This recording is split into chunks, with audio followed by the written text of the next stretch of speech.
Programas de Investigación le presenta Contacto desde las Pleyades, la historia de Eduard Billie Meier, un campesino suizo que afirma haber tenido contacto con seres extraterrestres entre 1975 y 1981. Más de 10 años después, el caso se mantiene como uno de los más completos que se hayan podido registrar e investigar en la historia. Meier presentó 125 fotografías, 8 películas de 8 milímetros, así como partes de metal y sonidos de las supuestas naves. Las evidencias fueron profundamente analizadas y hasta el día de hoy se mantienen como una de las pruebas más claras que demuestra la posibilidad de que en verdad seres de otros planetas hayan visitado la Tierra. Las fotografías y las películas fueron analizadas minuciosamente a través de una computadora. Se observó grano por grano la emulsión del film. El resultado certificó que Billie Meier había fotografiado a un objeto de más de 7 metros suspendido en el aire. El metal fue cuidadosamente analizado por algunos de los científicos más destacados de su campo. Su diagnóstico fue que este metal, la manera en que había sido fundido, no correspondía a la tecnología de la Tierra.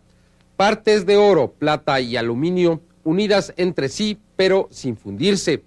El caso de Billie Meier, que inicialmente fue atacado por algunos investigadores del fenómeno, continúa siendo uno de los más completos y genuinos que hayan sido investigados. Algunas organizaciones que inicialmente desconocieron la validez del caso, el día de hoy lo han aceptado como un caso verídico. Este video forma parte de la colección OVNI, una colección de 12 volúmenes que presenta la historia del fenómeno OVNI desde el 24 de junio de 1947 hasta hoy. Contacto desde las Pleyades, la historia de Billie Meier. Sin duda es una de las investigaciones más documentadas que se hayan realizado. Este video es presentado al público por primera ocasión y constituye un verdadero documento para aquellos que desean conocer la verdad alrededor de los objetos voladores no identificados. La colección OVNI, un video documento que no puede faltar en su televisión personal.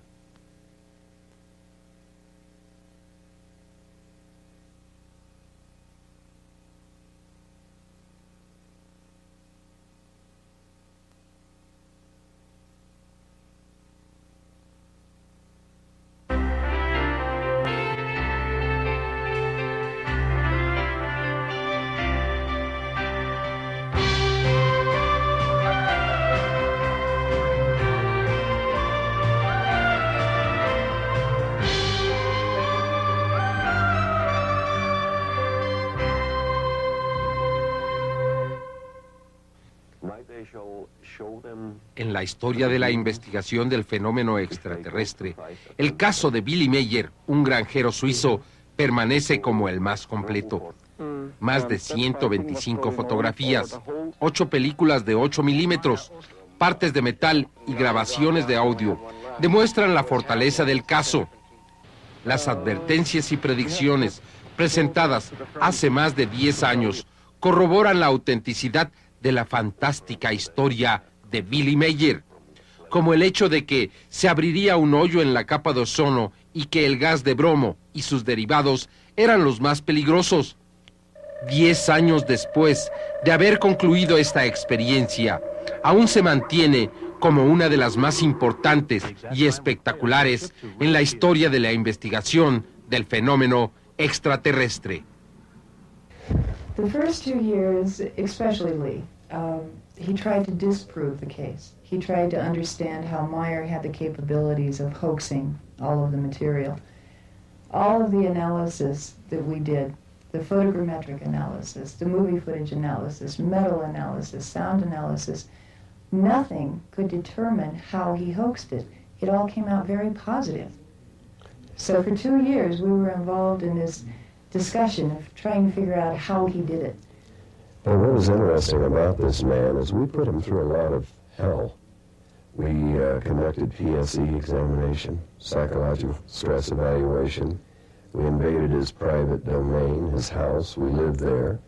He allowed us to interview his kids, his wife, his friends. He didn't try to stop anything. He didn't try to hinder us. And we spent a lot of time there.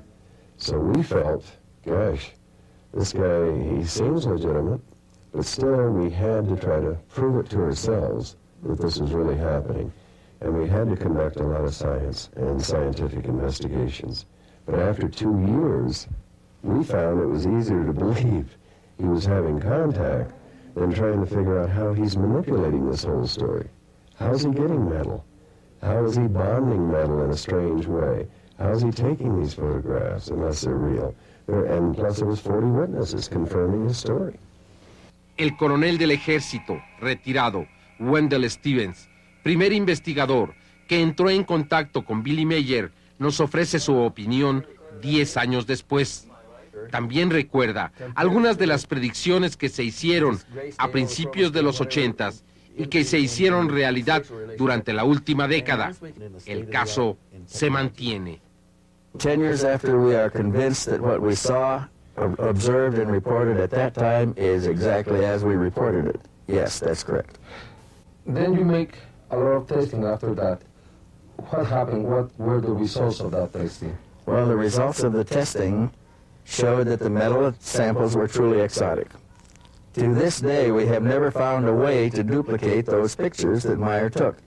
We have never found an accomplice that helped him. We have never found any way that those pictures could be faked by suspensions, by montages, by double exposures, everything you can think of. And you have to remember that Meier was not a photographer. He was not familiar with special effects. He wasn't even very familiar with photography. He barely knew how to load his camera. Presentamos a usted un nuevo programa en video del caso de Billie Meier y su contacto con seres de las Pleyades. Contacto es la historia con nuevos y fascinantes detalles alrededor del caso. Detalles que eran aún desconocidos para un gran número de personas. Esta es la primera ocasión que se presenta al público en todo el mundo. Contacto, una historia real.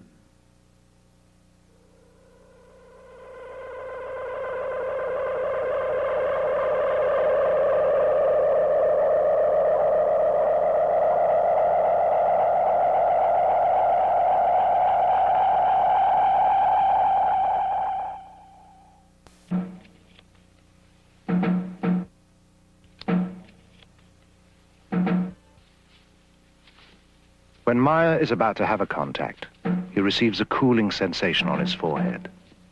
The communication is telepathic. He prepares carefully.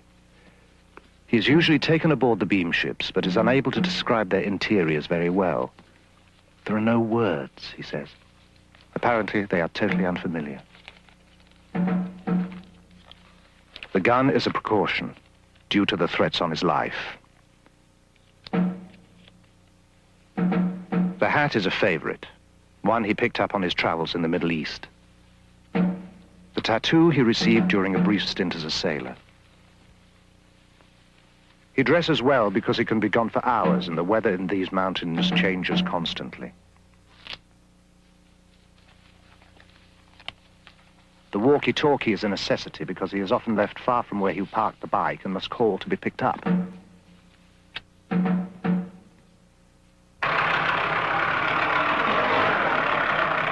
Meier feels the Pleyadians can communicate with him because his vibrations, the natural frequencies of his mind, are compatible with theirs. Each human on Earth and each human over the whole universe has different vibrations.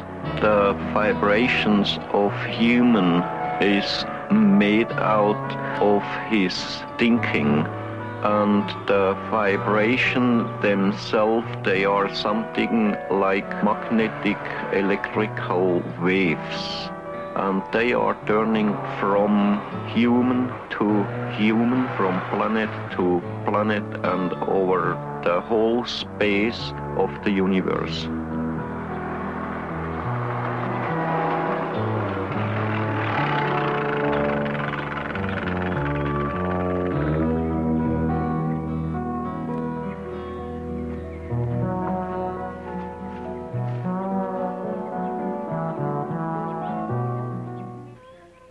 When entering your terrestrial state, we must make an adjustment in our vibrational patterns. It is similar to your adjusting the fine-tuning on your communications devices. In our case, it allows for the clear perception necessary for an exchange to take place.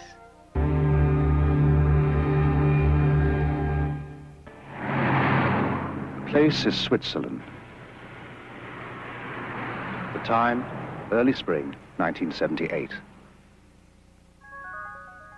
An unusual team of people makes its way to a secret rendezvous. Their goal, a tiny mountain village named Schmidt-Rutti. Head of the team is Lee Elders. Based in Phoenix, Arizona, he runs a company called Intercept that deals in industrial counter-espionage.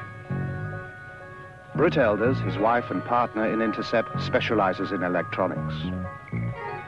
The third member of the team, also a partner and longtime associate, is Tom Welsh.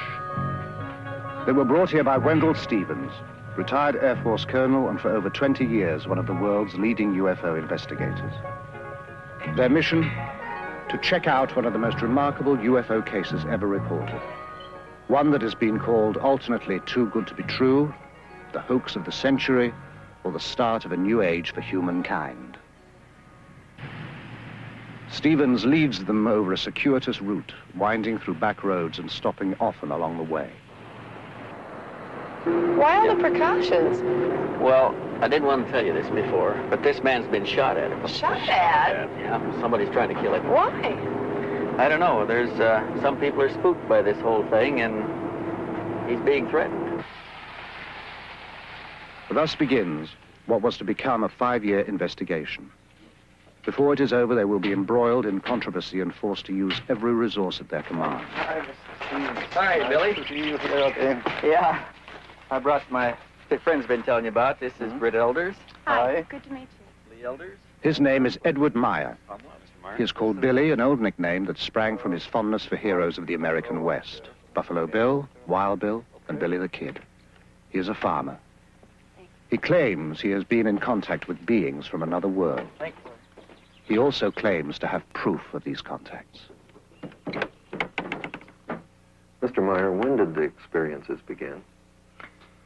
The contact begins on January 28, 1975 in Hinwil. How did it happen? What made you go outside into the forest? I got something like a very nice voice in my head. I heard something to leave the house, to go out and to take a photo camera with me. So I left my house, and then when I was far upside from the village, I heard a singing noise in the sky. And when I was looking up there, I have seen a disc. This disc was flying over the clouds, and then it came to the point where I was staying with my motorcycle. Then slowly, it came lower and lower and set it down between the white trees and the forest there behind. Meier later photographs the impressions left by the disc's tripod landing gear. The grass has been pressed and swirled in a counterclockwise direction. Even a year later, the grass has not sprung back, but Meier notes that the impressions swarm with insect life. Then I have seen a person who came out of the disc. Person came out? Yeah. I have seen that it is a woman. Mr. Meier, what did they look like? She looks like a human from this earth. Like you, like I, like human beings from this earth. You call us extraterrestrials, and you attribute to us superhuman powers. But we are like you. We too are still far removed from perfection and must evolve constantly, just like yourselves. After the first words, we turned and was going to this tree here. You walked over here? Yeah. Sit down. Ah. And you sat here and talked to her? Yeah. Then we was talking here for about 1 hour or 1 hour and a quarter, something like that. Did she give you a name? What did you call her? Yeah, she told me her name is Semyase. Semyase. Yeah. Billy, what kind of feeling did you have sitting here under this tree with a woman who just landed in a spacecraft? I wasn't afraid about these things. I was afraid about the army only, because they have a station somewhere there behind the forest. But I wasn't afraid about the disc. Where do they come from, Mr. Meier? They shall be coming from the star picture of the Pleyades. The Pleyades, a bright star cluster some 500 light-years from Earth. Although the cluster consists of hundreds of stars, 7 stand out clearly to the naked eye. The Greeks call them the nymphs of heaven. We call them the 7 sisters. What was going through your mind? What did you want to talk about? You see, my head was full of questions, but the most of the time she was telling me, and I hadn't many chances to ask her something. Several times we have tried to establish contact with the humans, but usually those selected were not willing. They were afraid others would consider them liars, mad, or would try to destroy them. You see, the first she told me I shall get the most best pictures of UFOs, what's ever happened on Earth. The second thing, I shall go out to tell the truth to the human on Earth, why they are coming to here, what reason they have, that they are coming to Earth not to harm us, not to make war, not to bring peace. Why are they interested in us, a society thousands of years behind them in technological development? According to Meier, we share common ancestors. Their forefathers were our forefathers. We are, in a sense, family. This is the place, Bergerumlikon, where I took that picture. Show us how you took the picture, Billy. Oh. Meier takes the team to other contact sites and demonstrates how he operates his cameras. I have here a small wheel to turn the film, and I can get the picture. You see, on this way I put on my camera. We're taking movies, right? With a film camera on a tripod, Meier can shoot stills with his 35mm camera at the same time. And then I can start to film. Here I got the movie when was the ship hanging there up, and when it after was jumping. By jumping, Meier means the ship disappears and reappears. From that out, I always got the electrical hit. By electrical hit, Meier means an electric shock. He also noted a light shift at each event. On this place I had one... Meier takes the investigators to over a dozen sites, describing the craft, which he calls beam ships, and relating the information he says the Pleyadians gave him. You see here, you see there the road, and on the middle of the distance to the road was the ship hanging in the air and bubbling in a very strong wind.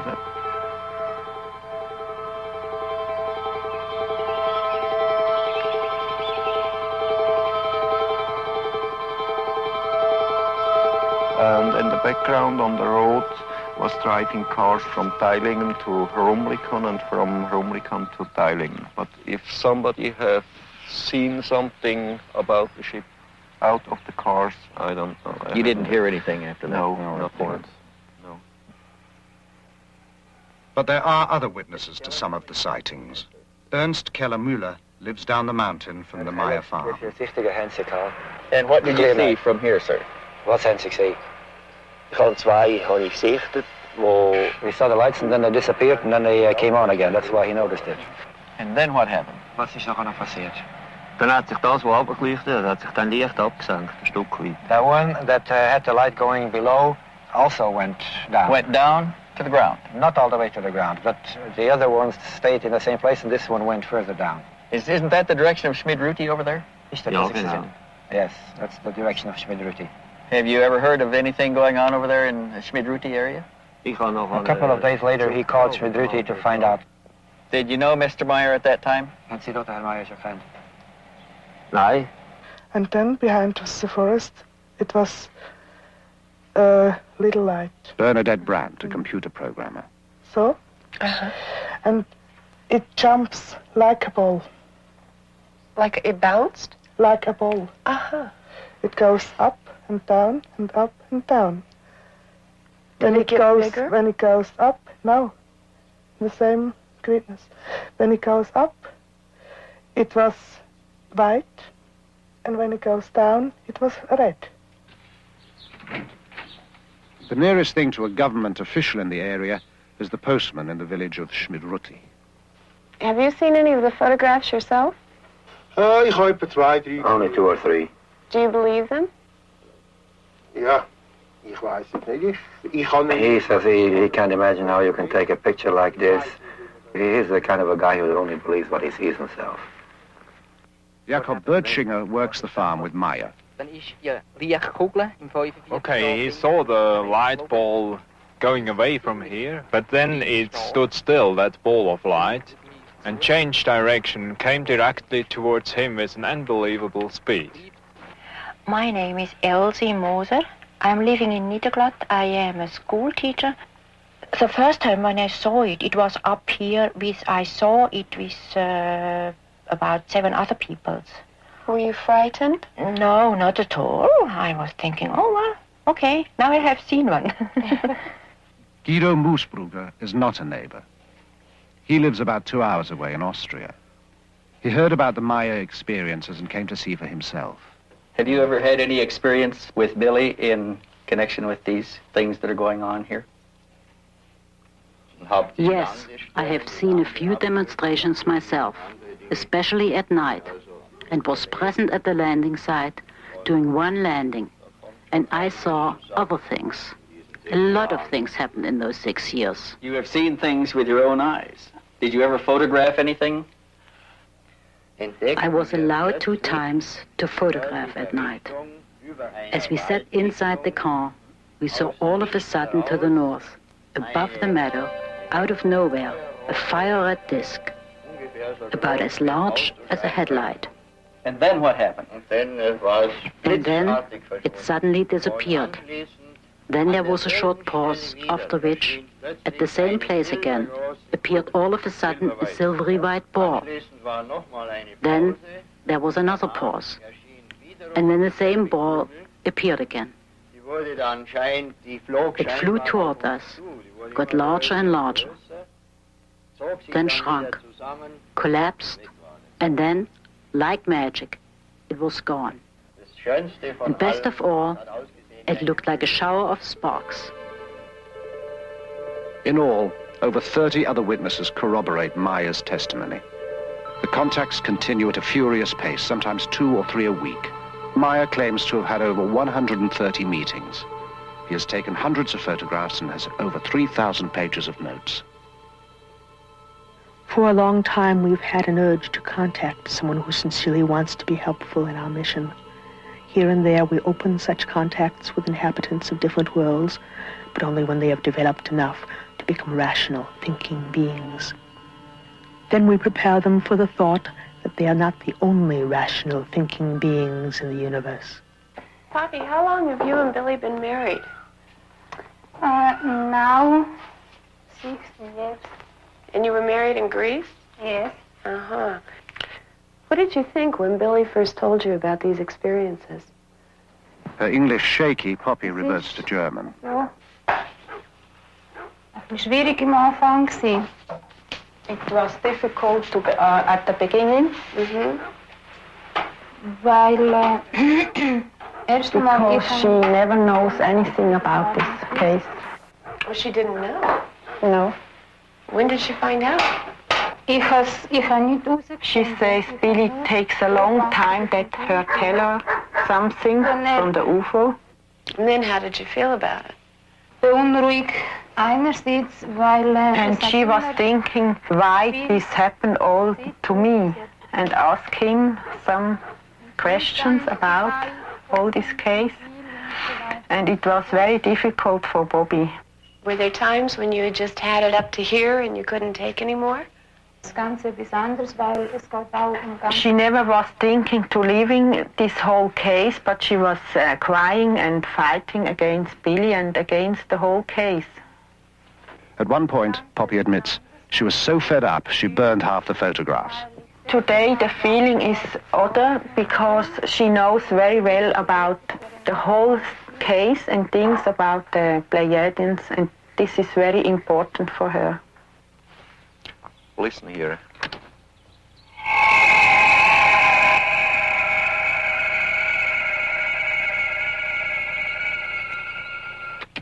Wow, you recorded that here? My wife recorded this one here, and in the meantime, I've been there down very standingly with the other recorder. You had another recorder down Yes. there. How high was the ship above you? About 60 meters. 60 meters. How far would you estimate it is from here down there today? I think some 300 meters. The sounds bear no resemblance to anything Stevens has heard before. Meier gives him both tapes for analysis.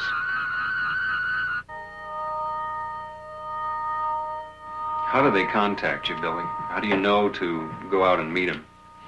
Yeah, that's a simple way. If I hear the order in my head to go to a contact, then I leave the house or just the place where I stay at the moment, and then they will guide me to the place where they pick up me. You say they're advanced technologically. How far ahead of us advanced are they? They are about 3,500 years in their experiences about technology. They study us because we represent an earlier stage of their own evolution. They made a very interesting observation at one point. They said that if we could now concentrate Earth's energies and resources, we could achieve all that they can do now in about 300 years of our time. Yeah. If you've been in the ship, why not photographs inside of the Pleiadians themselves? It's impossible to make it because there are powers inside, they always break the film. He's taken a number of rolls of film, and when they're developed, they're usually black. They've got anything as wavy lines through it. So you're I lose it so hundreds of films. Why are they here now, and what do they want? You see, they don't come here to harm us. They don't come to start trouble here or war or to overtake the earth in their ruling. They just see us here as their little brothers or something like that. And they want to bring the real teaching of the natural life and of the spiritual belonging, spiritual teaching, spiritual life, and all this. But they must want something from us. They just want nothing. Nothing. You see, for the human on Earth, it's impossible to believe this, but that's really the truth. They just want nothing from the humans on Earth. The session goes on for hours. To every question, Meier has an answer. The investigators are unable to shake him or to find flaws in his story.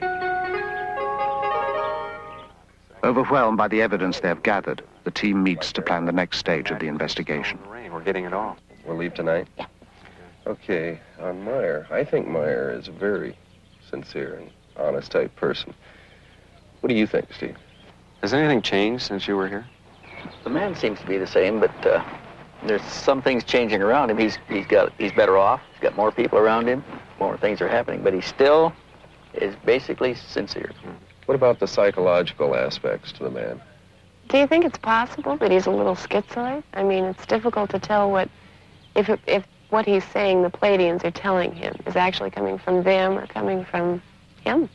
How do you determine that? Well, we can never prove Too many that other people involved. aspect of the case. Others have seen the same thing. There's a terrific cross-section of people here.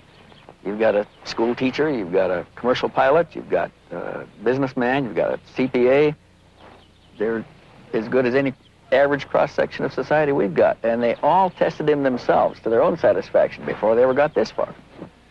Well, I think we ought to go back and throw the book at this one. Everything we can, top technology we can get involved. I think we ought to let the chips fall where we may and just see what we find. We're going to run down and say goodbye to Meier, and we'll tell him goodbye for you. Give him my best. Okay. I'll see you later.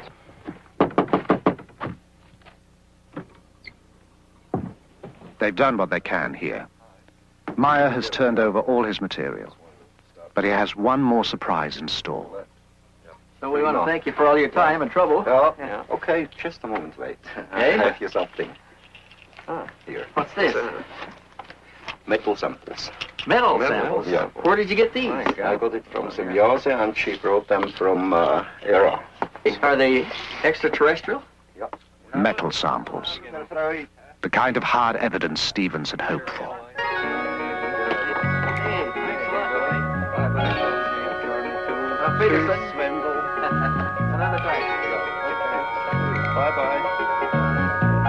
We got the Vogel tape in.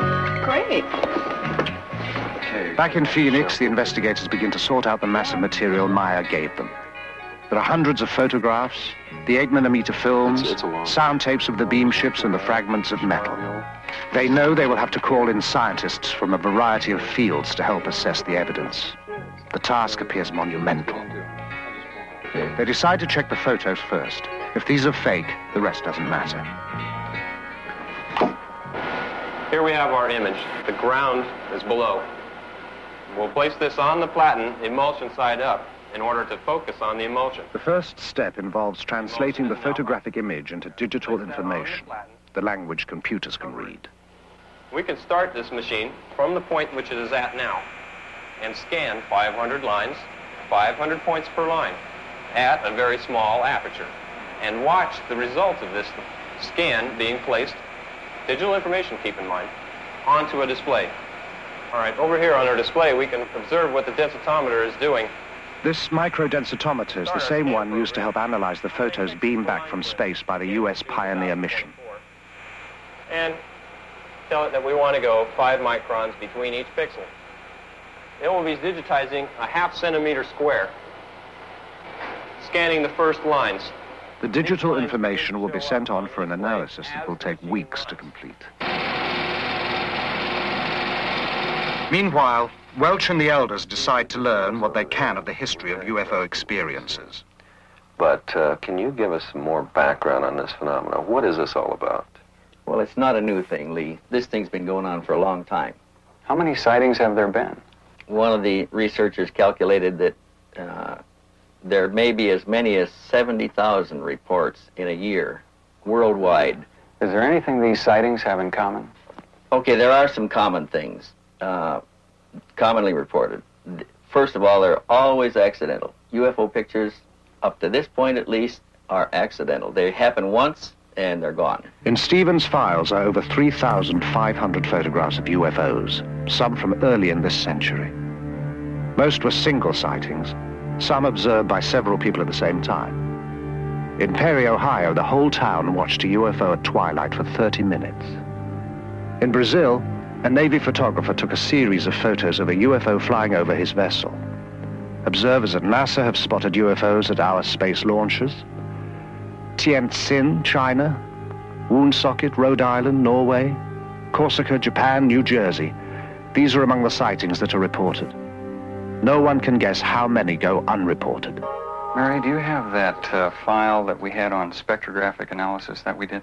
Oh, yeah, Tom, it's As right the here. investigation continues, results from the testing begin to come in to the Intercept office in Phoenix. Hey, Lee. Hey, Tom, what's up? Just got this back. We sent this photograph over to Neil Davies. Just got his report back. Neil Davis. Physicist, aerospace industry subcontractor. Right, okay, got it. Examined the photograph with microdensitometer. Also, these you're seeing here are the black and white color separations that he did, and let's see what the results were here. Examination of these plots did not reveal any details which would cast doubt upon the authenticity of the photograph. And there's more. Color, copy, negative, color separation. Nothing was found to indicate a hoax. And his conclusion is even more interesting. Let's see, blacks, backs, positive. Nothing was found in the examination of this print which could cause me to believe that the object in the photo is anything other than a large object photographed at distance from the camera. Meier reported 6 different configurations of Pleiadian beam ships. Davis analyzed what the investigators designated as Variation 2. Variation 3 now goes to computer analyst Jim DiLatosa. This is the new picture that we digitized last week. Using the microdensitometer, we transferred it over to floppy disk here. Have you found any anomalies yet, of any kind? Anything? I find strange things, but nothing that would tell me that someone's tampered with the pictures. I see. Nothing indicating a hoax method or indicating superimposition or anything like that? Nothing that I can find. Have you been working on the grain at all yet? Yeah, I have. Well, what are we seeing here? What we're seeing here is that the film grain holds up the way that it should. In the pixel distortion test, it appears to me and to the computer that this object was photographed in the same original piece of film at the same time that the background was photographed. In other words, no overlay. Hey, Lee, look what I got here. Stevens has more news. We got a report back from Shellman. Sound analysis? He had sent the sound tapes Meier took of the craft to Robin Shellman, specialist in sound identification. He found some things we didn't hear on there. Such as? Well, he picked up, besides the basic sound, he picked up a small dog barking. Of course, we could hear him. He picked up a European police siren. We never heard that. He picked up a crow cawing. Wait a minute, how in the hell does he pick all this stuff up? How does he determine the sound? They've got a sound bank back there that they match sounds in. They can identify known sounds. Okay, on this sound bank of his, anything there to match it? He said he can't match the basic sound. He can match all of the other sounds on the tape, but he can't match the sound of the object itself, the emitted sound. Now look at this. He's concluded up to this point that the machine must have been built for a specialized application. Recognizing the sounds from such a machine may be difficult. Also, later, Shellman will theorize from the sounds what those specialized applications might be. About 4 hertz. Picked an area here that, next, Stevens takes the metal fragments to be examined under the electronic spectrometer to determine their components. Typical looking area in the sample. Preliminary examination of the metal has been done in Switzerland.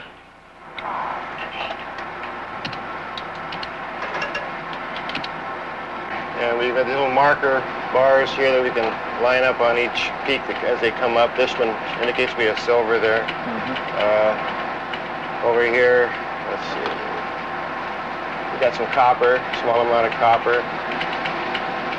That looks like about all that's in here at the moment. The big band here is silver, though. The big one is silver. Later analysis of other fragments also reveals small amounts of thulium, a rare earth element that is difficult and costly to extract here. This is one of the... Because of the unusual nature of the findings, the fragments are given to chemist Marcel Vogel, an expert in crystalline structures and inventor of many substances used in computer components. The first specimen I looked at is a metal specimen, which I classified as F1. This is the appearance that it looked at, rather golden colored on one side, silvery colored here. We find that, in truth, it is silver and a small amount of copper. We look at it here, this same area here, under polarized light. What is unusual of this small specimen is both highly crystalline nature, and suddenly we come to a metal section as we see here, and it showed a combination of metals that I've not encountered in any normal bit of metallurgy, both crystalline deposits and metal. Now, we, with any technology that I know of, could not achieve this on this Earth's plane. I could not explain the type of material that I have and its discreteness by any known combination of materials. I could not put it together myself as a scientist. It's also a challenge because I showed it to one of my friends who was a metallurgist, and he shook his head. He said, I don't see how it can be put together. And we find that in this area, there is evidence of machining, that there are striations which look like the sample has been worked mechanically. It doesn't look like anything that we've made here. At this moment, I would feel very much inclined to accept what was given to me as being true. Computer analyst Jim Delatoso has some new findings to show Welsh. Let's go back and look at this picture again and get some information about the edges. I've discovered this interesting program for measuring the edges of things and comparing it to all the other edges in the pictures. Based on the relationship of those edges? The width of the edges and the properties in the edges. So we're stretching the data in the edges so we can count how many pixels wide it is. And it's very interesting what happens when you stretch them out because it becomes very clear. Pixels, these little squares, like building blocks, and pretty easy to count. So this one ranges from 5 to 7 pixels wide, this edge. So we have our range here is from 6 to 8. Now what this tells us in looking at all of the edges on the object is, first of all, that it's not a flat piece of plywood hung in the air, or it's not a paste up that was done. It actually has shape to it. And in this case, a very wide range, which has to do with focus. Some of the object is more in focus than other parts of the object, which tells me right off at that point that we're dealing with something of size to it. There are new photos too, and more film. In some, the beam ship hovers by a tree. Meier says they use trees as a kind of magnetic ground. 2 or more ships in the same shot are almost unheard of in UFO photos. Meier has dozens of such pictures.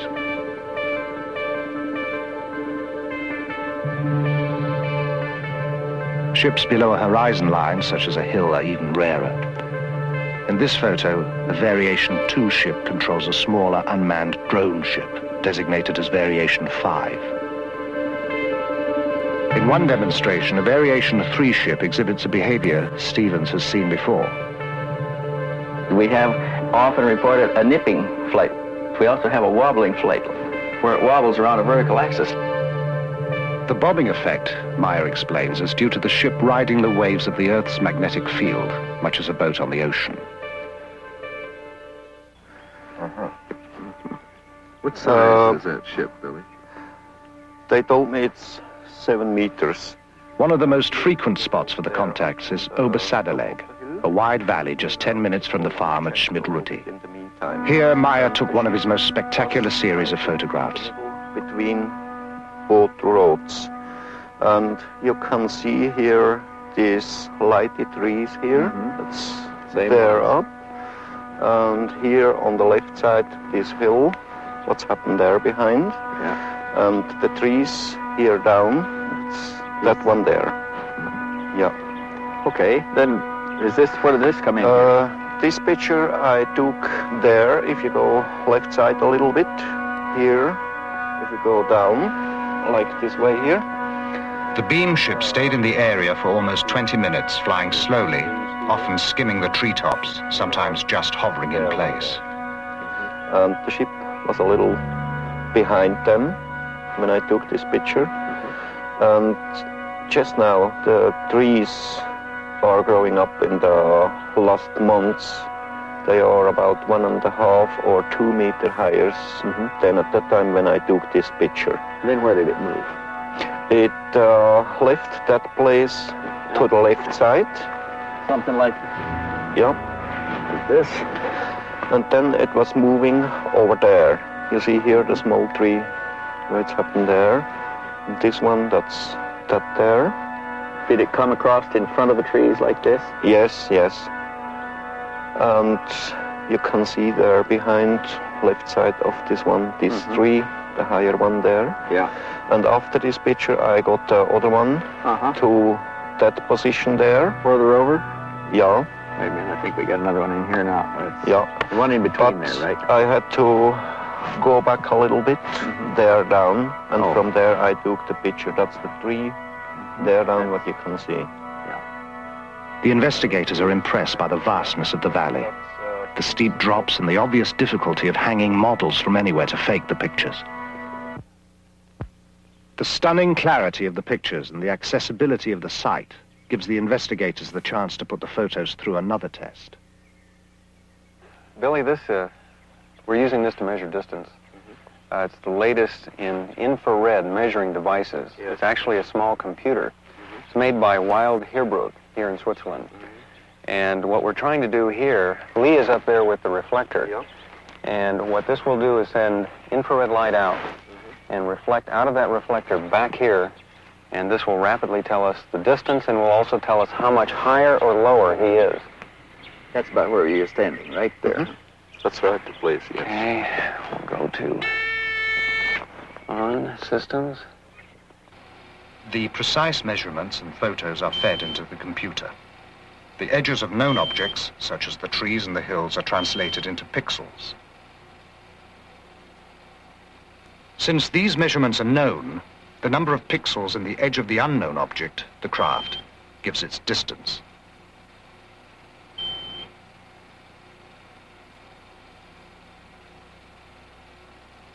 The beam ship is determined to be just where Meier said it was. Simple triangulation then gives its size, 7 meters, or about 21 feet in diameter. Billy, how many sightings? By now, the investigators have made over a dozen trips to Switzerland. The case takes up more and more of their time and taxes their ingenuity. Each test leads to another, and every result is double and triple checked. To test the possibility that the Meier photographs were made using small-scale models suspended by transparent monofilament, the investigators bring with them a detailed model of a beam ship they identify as Variation 2. While Welsh flies the model on a hilltop above the farmhouse, Meier and Stevens snap several rolls of film. The camera Meier is using is the same one with which he took all the other pictures. The results are impressive. To the naked eye, some of the photos appear genuine. Those photographs, they're interesting. They look pretty good. Pretty good. I saw one difference in them, and that was that those models look white. They don't reflect that silver gleam like the pictures that Billy had. You want to look at the focus in them. Hey, hi guys. What's Hey, Tom. what are you talking about? The pictures. Oh, yeah. Some of them looked pretty bad, but some of them look pretty good. I think we ought to test them. Pictures of the model are not all that good. In the pictures where he focused on the model, the horizon is out of focus. Where he focused on the horizon, the model is out. We should put them in there for comparative testing under computer analysis. We've got to have that comparison. So when we look at models, there's a variety of things that are different. That object right there is solid. It's one solid color. There's very little contour in it compared to other objects that are in the photograph. There's no contour to the object. Remember when we looked at the other photographs that were taken by Meier, the width of the edges ranged from 4 to 9. Point of the story. This is a small model. It's easy to tell small models. Well, we tested that fighter sequence, and that came out pretty good. We didn't find any strings in there. And when we got through blowing it up in the computer, we had the outline of the Mirage fighter, everything. The incident occurred at Schmarbühl. Meier claims the jet made 22 passes at the beam ship. Computer analysis using the information from a known object, the Mirage fighter, shows again that the beam ship is the size and distance Meier claims. Much of Meier's film has been lost or stolen, but the remaining sequences are, as promised, the most astonishing ever released. In one demonstration, the beam ship flies around a tree, which can be seen to sway in the backwash.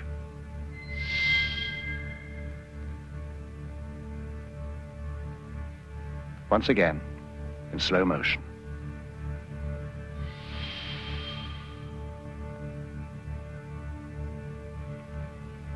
Even slower.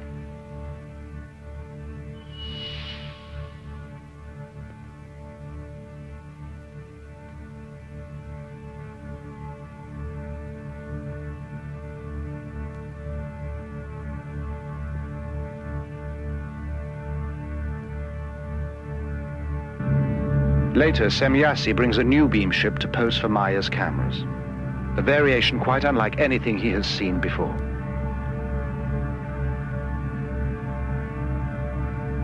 She explains, as best he can understand it, the function of the spheres for propulsion of the craft in interstellar travel.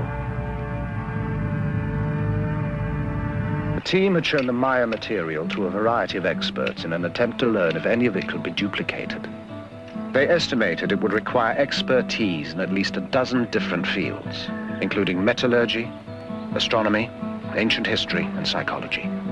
The panel concluded it would take over 10,000 man-hours and cost in excess of $1 million to duplicate the evidence Meier has. At that, the computer could still spot any fabrication. When we bought this center here, it was a picture like at the World War II end, and when we bought it, nobody of us had any money.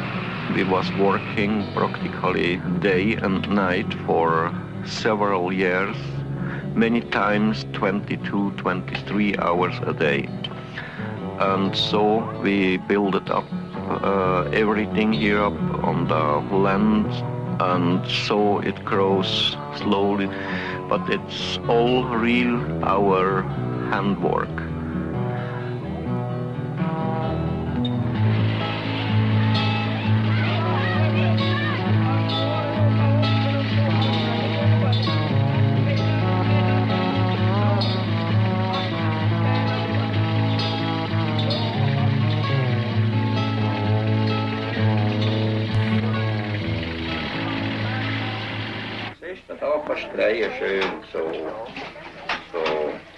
While the contacts continue, life on the farm proceeds at an even more hectic pace.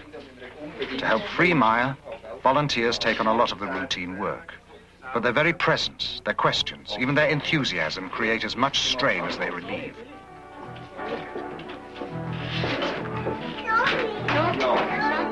The last 20 or 30 years, there was many people who have seen UFOs.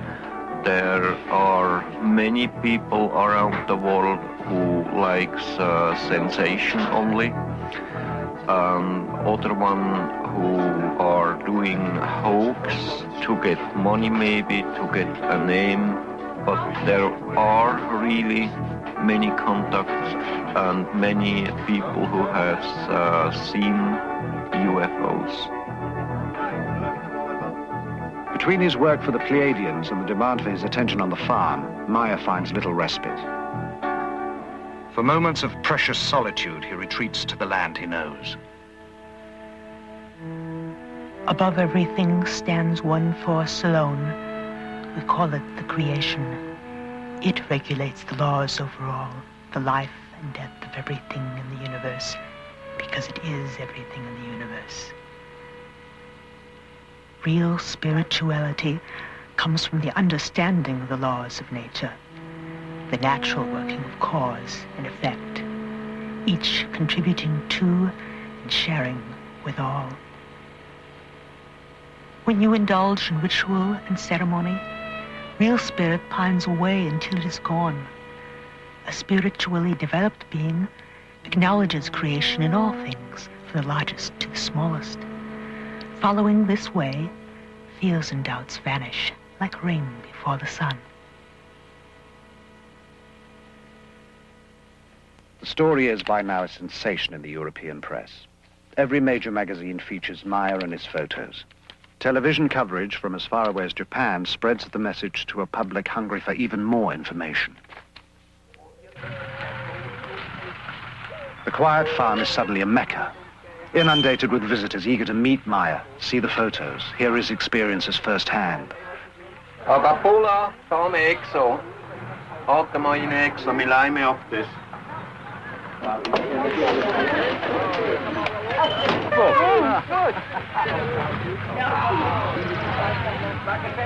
But Meier cannot refuse anyone. It is the promise he made to Semjase.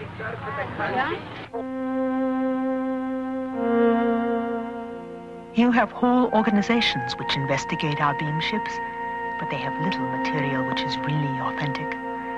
However, the authorities already know much about our existence, but they continue to deny the fact of our existence, or even the fact of their research. They want only to rule the cosmos, but they are not even able to create on Earth peace among themselves.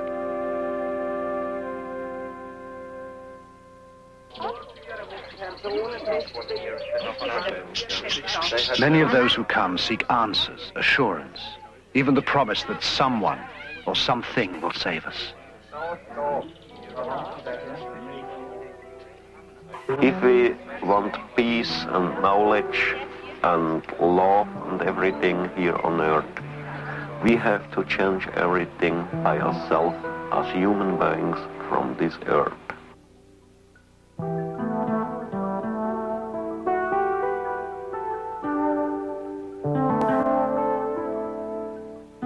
And you are... Despite a severe language barrier on both sides, Britt Elders has grown close to the Meier children. And Gilgamesh Meier. Yes. Could you ask Atlantis for me if he's had any discussions with his friends in school about what has happened with the experiences? Mama, yeah, and sometimes. Und dann, was haben sie gesagt? They said always, it's not true what he said. And Methuselah, has he talked to any of his friends? Und hast du mit deinen Mitschülern geredet? Oh ja. Und was haben sie gesagt? Wir haben immer gesagt, UFO Meier. He said they make jokes with him and said to him, UFO Meier like this. And then they have to go to the teacher, and the teacher said to the other people, why you say UFO Meier to Methuselah? And so they are quiet now. Would you ask them for me if they wished that their father had never had these experiences? Atlantis say on one side yes, and the other side no. Why the one side yes? When die UFO jetzt... If Billie don't have seen this UFO, people don't come to us, and not so much fun for him. Not so much fun for him. It is especially hard on the children. With the publicity, security measures have tightened up. The children are taken to and from school, and their activities around the farm restricted. Most vestiges of a normal life have disappeared. But when a threat does appear, it is not from assassins or kidnappers, but a wholly unexpected source.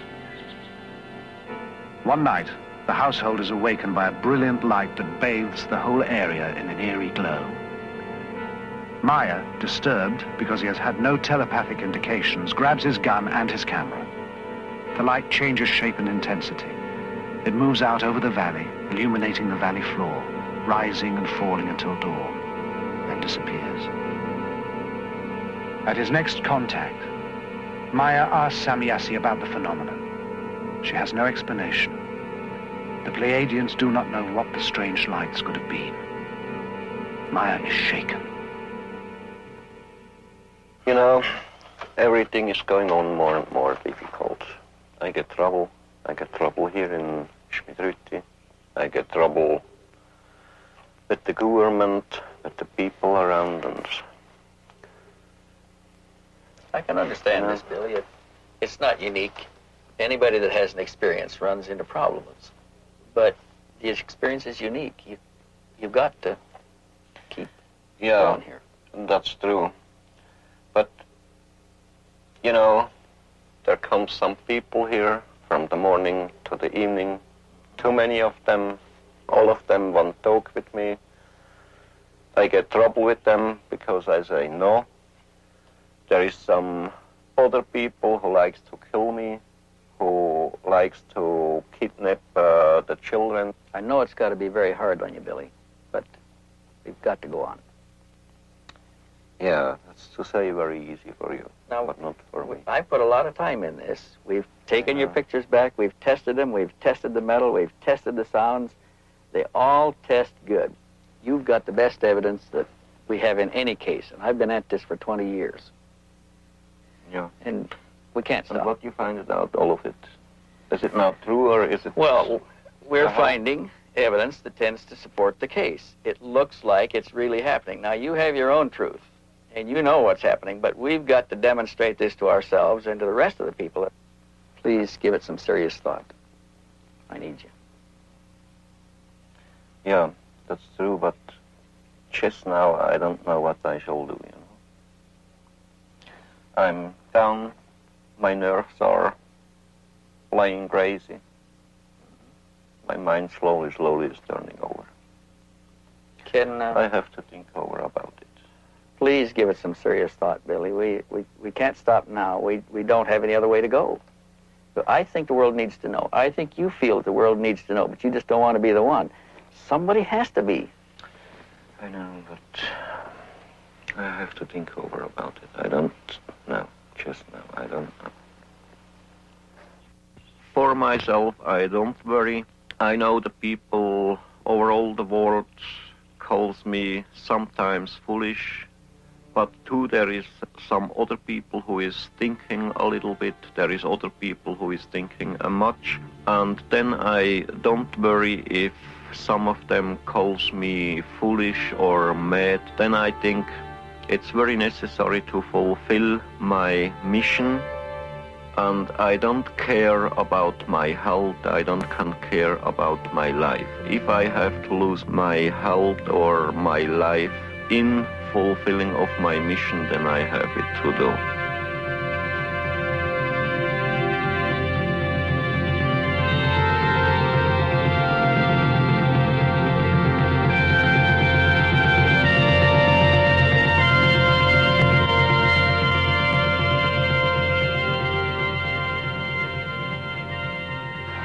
What you thinking, babe? Oh, I was just trying to figure out how many times we've been here between the four of us. We've been here a total of almost 20 trips. Wow. 265 days. That's collectively between all four of us. And we're still searching. But I don't think there's much more we can do in the investigation end of it. I think it's pretty tight. I agree with you. I think we've reached our limit as far as an investigation is concerned. I think maybe now what we should think about doing is telling other people what we've done in the investigation and what we've found. Try to take some of the stigma off of it. I think we should talk about it and let everybody make their own decisions. Okay, wir sind heute also zusammengekommen, weil ich Bericht bekommen habe vom Lee. The investigators are anxious to release their findings. Meier realizes this will expose the group at the farm to even greater pressures.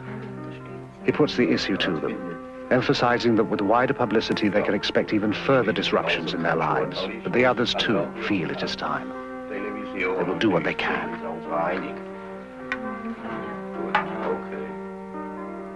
Why here? Why in this tiny, quiet, ordered country known till now for clocks and cheese? A banking center, aggressively neutral, a winter and summer resort. Nothing about Switzerland seems to indicate the choice. Except Meier is here. Pleyadians told me if I like, I can go with them to the Pleiades, to stay there, to spend my life there. But the Earth, it's a very lovely and nice planet, and the humans here on Earth, they are not better and not better than on other planet. My hopes and my dreams, they are very simple. To bring love and peace and the fulfilling of all the natural and creation laws over all the world.